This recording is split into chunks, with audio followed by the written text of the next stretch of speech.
నమస్కారం. ఈరోజు మనం భారతదేశ పటంలో అత్యంత ఆసక్తికరమైన మరియు భౌగోళికంగా విలక్షణమైన ఒక ప్రాంతం గురించి మాట్లాడుకోబోతున్నాం. అదే యానాం. ఆంధ్రప్రదేశ్ రాష్ట్రంలోని తూర్పుగోదావరి జిల్లా సరిహద్దుల మధ్య ఉంటూ పరిపాలనాపరంగా మాత్రం కొన్ని వందల కిలోమీటర్ల దూరంలో ఉన్న పుదుచ్చేరి కేంద్రపాలిత ప్రాంతంలో భాగంగా ఉండడం వెనుక ఉన్న చారిత్రక మర్మం ఏమిటి? అక్కడి ప్రజలకు భారత పౌరసత్వంతో పాటు ఫ్రెంచ్ ప్రభుత్వంతో ఉన్న విడదీయలేని బంధం ఏమిటి? వారికి అందే ప్రత్యేక సదుపాయాలు ఏమిటి? ఇలాంటి ఎన్నో ఆసక్తికరమైన విషయాలను ఈ విశ్లేషణలో మనం అత్యంత లోతుగా చర్చించబోతున్నాం. ఈ వీడియోను ఆఖరి వరకు ఎక్కడా స్కిప్ చేయకుండా చూడండి. ఎందుకంటే యానాం గురించి మీకు తెలియని ఎన్నో చారిత్రక సత్యాలను మేము ఇక్కడ వివరించబోతున్నాం. యానాం అంటే కేవలం ఒక ఊరు కాదు, అది రెండు దేశాల సంస్కృతుల సమ్మేళనం. యానాం చారిత్రక పునాదులు మరియు ఫ్రెంచ్ వలస పాలన ఆవిర్భావం. యానాం చరిత్రను మనం పరిశీలిస్తే ఇది సుమారు 30 చదరపు కిలోమీటర్ల విస్తీర్ణంలో విస్తరించి ఉన్న ఒక చిన్న ప్రాంతం.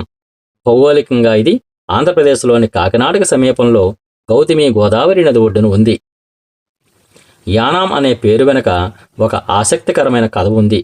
ఫ్రెంచ్ జనరల్ బుస్సీ ఒకప్పుడు విజయనగర రాజులకు చేసిన సహాయానికి కృతజ్ఞతగా ఈ ప్రాంతాన్ని వారికి బహుమతిగా లేదా ఏనాంగా ఇచ్చారని, ఆ ఏనాం అనే పదమే కాలక్రమేణా ఫ్రెంచ్ వారి ఉచ్చారణలో యానాంగా మారిందని చరిత్రకారులు చెబుతూ ఉంటారు. 1723 సంవత్సరంలో ఫ్రెంచ్ ఈస్ట్ ఇండియా కంపెనీ ఇక్కడ ఒక వాణిజ్య కేంద్రాన్ని ఏర్పాటు చేయడంతో యానాం ఫ్రెంచ్ వారసత్వం ప్రారంభమైంది. ప్రారంభంలో వ్యాపారం ఆశించిన స్థాయిలో సాగకపోవడంతో 1727లో వారు దీనిని వదిలిపెట్టారు. కానీ 1731లో ప్రసిద్ధ ఫ్రెంచ్ గవర్నర్ జనరల్ డూప్లే నాయకత్వంలో మళ్లీ ఈ ప్రాంతాన్ని స్వాధీనం చేసుకున్నారు.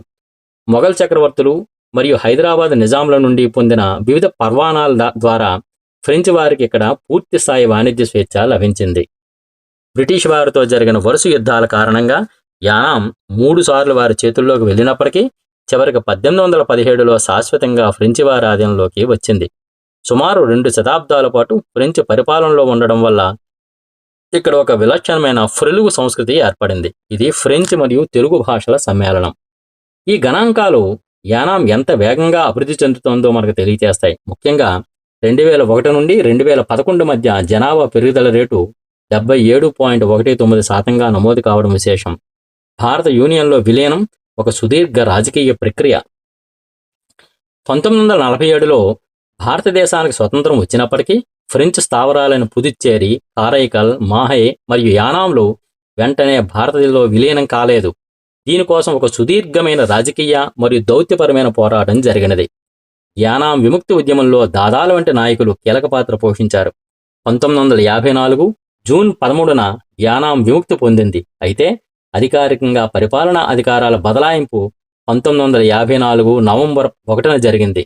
దీనిని డీఫ్యాక్ట్ విలీన దినోత్సవంగా జరుపుకుంటారు. అంతర్జాతీయ చట్టాల ప్రకారం ఈ భూభాగంపై భారతదేశానికి పూర్తి సార్వభౌమాధికారం లభించడానికి మరికొన్ని ఏళ్లు పట్టింది. 1956 మే 28న భారత్ మరియు ఫ్రాన్స్ మధ్య ట్రీటీ ఆఫ్ సెషన్ కుదిరింది. ఈ ఒప్పందం ప్రకారము ఫ్రెంచ్ ప్రభుత్వం తన భారతీయ స్థావరాలను అధికారికంగా భారత యూనియన్కు అప్పగించింది. ఫ్రాన్స్ పార్లమెంటు దీనిని మే 1962లో ఆమోదించగా ఆగస్టు 16, 1962న విలీన పత్రాలు పరస్పరం మార్చుకోవడం జరిగినది. దీనిని డీ జూరీ బదలాయింపుగా పిలుస్తారు. 1954 నుండి 1962 వరకు ఉన్న 8 ఏళ్ల పరివర్తనా కాలం స్థానిక ప్రజల ప్రయోజనాలను, హక్కులను మరియు ఫ్రెంచ్ ఆస్తులను సర్దుబాటు చేసుకోవడానికి ఉపయోగపడింది. కేంద్రపాలిత ప్రాంతంగా యానాం. ప్రత్యేక హోదా వెనుక కారణాలు. యానాం భౌగోళికంగా ఆంధ్రప్రదేశ్లో అంతర్భాగంగా ఉన్నప్పటికీ అది ఆంధ్రప్రదేశ్లో కలవకుండా కేంద్రపాలిత ప్రాంతంగా ఎందుకు కొనసాగుతోంది అనే ప్రశ్న సహజంగానే ఉదయిస్తుంది. దీనికి ప్రధాన కారణం 1956 నాటి ట్రీటీ ఆఫ్ సెషన్. ఈ ఒప్పందంలోని ఆర్టికల్ ప్రకారం ఈ ఫ్రెంచ్ స్థావరాల నవంబర్ 1, 1954 నాటికి ఉన్న ఒక ప్రత్యేక పరిపాలనా హోదాను అలాగే కొనసాగించాలని నిర్ణయించారు. స్థానిక ప్రజల సంస్కృతి, భాష మరియు సాంప్రదాయాలు దెబ్బతినకుండా ఉండాలని, ప్రజల ఆకాంక్షలకు విరుద్ధంగా ఎలాంటి రాజ్యాంగ మార్పులు చేయకూడదని భారత మరియు ఫ్రాన్స్ ప్రభుత్వాలు అంగీకరించాయి. అందువలనే యానాం ప్రజలకు ప్రత్యేక రక్షణలు కల్పించబడ్డాయి. నేటికి పుదుచ్చేరి అసెంబ్లీలో యానాంకు ప్రాతినిధ్యం ఉంది. కేంద్ర ప్రభుత్వం నుండి నేరుగా నిధులు అందడం, ప్రత్యేక పన్ను రాయితీలు ఉండడం వల్ల ఇక్కడ ఆర్థిక వ్యవస్థ పొరుగు ప్రాంతాల కంటే భిన్నంగా ఉంటుంది. యానాం ప్రజలు కూడా ఆంధ్రప్రదేశ్లో కలవడం కంటే పుదుచ్చేరిలో భాగంగా ఉండడమే ప్రయోజనకరమని భావిస్తూ ఉంటారు. ఎందుకంటే దీనివల్ల వారికి లభించే రాయితీలు, సంక్షేమ పథకాలు చాలా అధికం. యానాం ప్రజలకు పౌరసత్వం విషయంలో ఒక విశిష్టమైన అవకాశం కల్పించబడింది. 1962 నాటి సిటిజన్షిప్ ఆర్డర్ ప్రకారము ఇక్కడ జన్మించిన వారు సహజంగానే భారత పౌరులుగా మారారు. అయితే ఎవరైతే తాము ఫ్రెంచ్ పౌరులుగానే కొనసాగాలని భావించారో వారికి ఫ్రెంచ్ పౌరసత్వాన్ని ఎంచుకునే సదుపాయం కల్పించారు. ఇలా ఎంచుకున్న వారిని ఆప్టెన్స్ అని పిలుస్తారు. యానాంలో ప్రస్తుతం సుమారు 50 కుటుంబాలకు చెందిన 53 మందికి పైగా ఫ్రెంచ్ ఓటర్లు నివసిస్తున్నారు. వీరు ఇక్కడే నివసిస్తున్నప్పటికీ ఫ్రాన్స్ పౌరులుగా గుర్తింపు పొందుతారు. ఫ్రెంచ్ ప్రభుత్వం తమ పౌరులకు అందించే రాయితీలు నిజంగానే ఆశ్చర్యకరంగా ఉంటాయి. ఫ్రెంచ్ ప్రభుత్వ సర్వీసులో ఉండి రిటైర్ అయిన వారికి నెలకు సుమారు 1,35,000 రూపాయలు పెన్షన్ అందుతుంది. నేచురేడ్ ఫ్రెంచ్ పౌరులకు నెలకు సుమారు 83,000 రూపాయలు వృద్ధాప్య పెన్షన్ లభిస్తుంది. వీరికి ఉచిత వైద్యం, ఇన్సూరెన్స్ మరియు రవాణా సదుపాయాలు ఉంటాయి. వీరు ఫ్రాన్స్ అధ్యక్ష ఎన్నికల్లో ప్రాక్సీ ఓటింగ్ ద్వారా తమ ఓటు హక్కును వినియోగించుకుంటారు. భారత ప్రభుత్వం కూడా యానాం ప్రజలకు అనేక సదుపాయాలను కల్పిస్తోంది. కేంద్రపాలిత ప్రాంతంగా ఉండడం వల్ల ఇక్కడ పన్నుల భారం తక్కువగా ఉంటుంది. పెట్రోల్, డీజిల్ మరియు మద్యంపై ఇతర రాష్ట్రాల కంటే తక్కువ వ్యాట్ ఉండడం వల్ల పొరుగున ఉన్న ఆంధ్రప్రదేశ్ జిల్లాల నుండి ప్రజలు ఇక్కడికి కొనుగోలుకు వస్తూ ఉంటారు. భాషా వికాసం మరియు సాంస్కృతిక అస్తిత్వం. యానాంలో తెలుగు ప్రధాన భాష అయినప్పటికీ ఫ్రెంచ్ భాషకు ఎప్పటికీ ఒక ప్రత్యేక గౌరవం ఉంది. టీటీఎఫ్ సెషన్లోని ఆర్టికల్ ప్రకారము ప్రజలు కోరుకున్నంత కాలం ఫ్రెంచ్ అధికారిక భాషగా కొనసాగుతుంది. ఇక్కడ తెలుగు భాషాభివృద్ధికి పుదుచ్చేరి సాహిత్య అకాడమీ ద్వారా కృషి జరుగుతోంది. యానాం ప్రజలు తాము మాట్లాడే భాషను, జరుపుకునే పండుగలను ఫ్రెలుగు అని పిలుచుకుంటారు.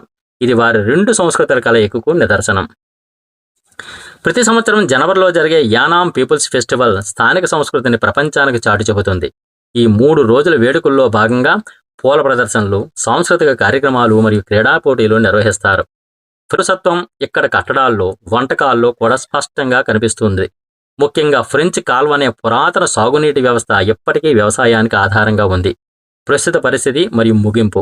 ప్రస్తుతం యానాం ఒక పర్యాటక కేంద్రంగా, వాణిజ్య హబ్గా వేగంగా అభివృద్ధి చెందుతోంది. మాజీ మంత్రి మల్లాడి కృష్ణారావు వంటి నాయకుల హయాంలో ఇక్కడ మౌలిక సదుపాయాలు మెరుగుపడ్డాయి. అయితే కోవిడ్ సమయంలో ఎదురైన సవాళ్లు మరియు పెరుగుతున్న ధరల వల్ల కొంత ఇబ్బందులు ఉన్నప్పటికీ కేంద్రపాలిత ప్రాంతం హోదా ఇక్కడ ప్రజలకు ఒక రక్షణ కవచంలా పనిచేస్తోంది. గౌతమి గోదావరి నది తీరాన ఉన్న ఈ పట్టణం భవిష్యత్తులో మరింత ఆర్థికాభివృద్ధి సాధిస్తుందని ప్రభుత్వం భావిస్తోంది.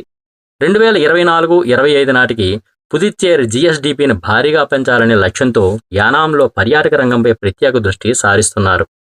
మిత్రులారా, యానాం గురించి మనం తెలుసుకున్న ఈ సమాచారం మీకు నచ్చిందని ఆశిస్తున్నాను. భారతదేశంలోని ఒక చిన్న భూభాగంలో ఇంతటి గొప్ప చరిత్ర, విభిన్నమైన పౌరసత్వ నియమాలు మరియు 2 దేశాల మధ్య ఉన్న దౌత్యపరమైన అనుబంధం నిజంగానే ఆసక్తికరం కదా. ఇలాంటి మరెన్నో ఆసక్తికరమైన వీడియోల కోసం మన ఛానల్ను వెంటనే సబ్స్క్రైబ్ చేసుకోండి.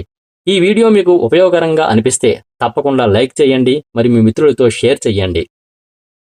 యానాం గురించి మీకు ఇంకేమైనా సందేహాలున్నా లేదా ఆ ప్రాంతంతో మీకు ఉన్న అనుబంధాన్ని మాతో పంచుకోవాలనుకున్నా కింద కామెంట్ బాక్స్లో తెలియజేయండి. మీ మద్దతు మాకు ఎంతో స్ఫూర్తిదాయకం. ధన్యవాదాలు.